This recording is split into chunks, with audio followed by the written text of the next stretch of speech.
안녕하십니까. 광주 전남권 뉴스입니다. 민주당 광주 서구청장 후보에 김희강 전 광주시 대변인, 광산구청장 후보에 박병규 전 광주시 경제부시장이 각각 확정됐습니다. 김희강 서구청장 후보는 어제와 오늘 이틀 동안 진행된 경선에서 41.6%를 득표해 김보현, 황현택 예비후보를 눌렀습니다. 박병규 광산구청장 예비후보는 득표율 42.5%로 최치현, 윤난실 예비후보를 따돌렸습니다. 민주당 광주시당은 오늘 구청장 후보 경선을 마무리한 데 이어 내일과 모레 이틀 동안 시의원 후보 경선에 들어갑니다. 더불어민주당의 전남 19개 시장군수 경선에서 13명의 후보가 확정됐습니다. 과반 득표자가 나오지 않은 여수 등 6개 선거구는 결선 투표가 치러집니다. 하선아 기자가 보도합니다. 경선 과정에서 잡음이 끊이지 않았던 민주당 전남시장군수 후보 경선에서 13명의 후보가 확정됐습니다.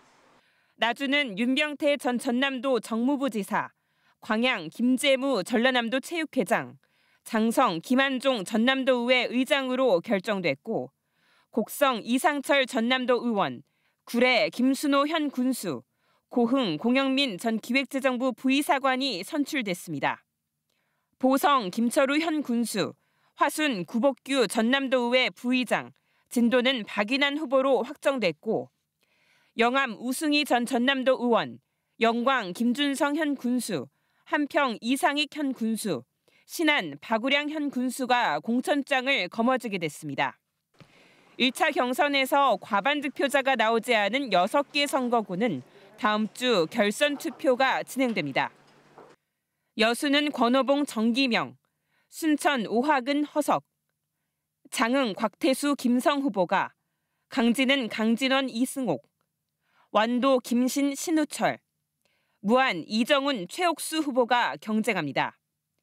여론조사 조작 의혹이 일었던 담양은 원래 방식대로 다음 주 3인 경선을 치르고, 목포는 중앙당 비대위가 다음 달 2일까지 공천 방식을 결정하기로 했습니다. 목포 지역위원회의 입당원서 유출이 문제이기 때문에 그 오염된 권리당원을 빼고 경선을 진행을 할지 아니면 다른 공천 방식을 택할지 비대위에서 월요일 날 결정을 할 것으로. 단수 공천된 명영관 해남군수 후보 등 민주당의 전남시장군수 후보 14명이 확정되면서 무소속 출마를 선언한 현직 단체장, 야당 후보들과의 본선 경쟁도 치열해질 것으로 보입니다. KBS 뉴스 하선아입니다. 조선대학교 공연예술무용과 임용불공정해결대책위원회가 올해 1학기 강의 전담교원 채용 심사 과정에 문제가 있다며 진상조사와 함께 책임자 징계를 촉구했습니다. 대책위는 오늘 조선대에서 기자회견을 열고 교수로 임용된 지원자가 논문 표절 의혹이 있는 데다 학교 측이 공개 강의 심사 직전 평가 방식을 바꾸는 등 절차적 문제가 있다고 주장했습니다. 이에 대해 조선대 측은 지원자의 논문 표절 여부가 검증 대상이 아니고 평가 방식에도 문제가 없었다고 밝혔습니다. 전라남도가 목포 평화광장과 영암 3호읍 한마음회관, 무안 남악 복합주민센터의 임시선별검사소 운영을 오늘 중단했습니다. 전라남도는 코로나19 진단검사체계 개편에 따라 임시선별검사소 운영을 중단하고 감염 취약시설과 60살 이상 고위험군 진단검사를 보건소에서 전담하도록 했습니다. 오늘 0시 기준 광주와 전남 지역의 코로나19 신규 확진자는 3,918명으로 감소세가 이어지고 있습니다.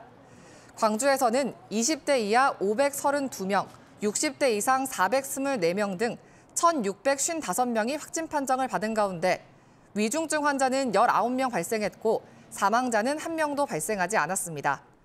전남은 22개 시군에서 2,263명이 확진됐습니다.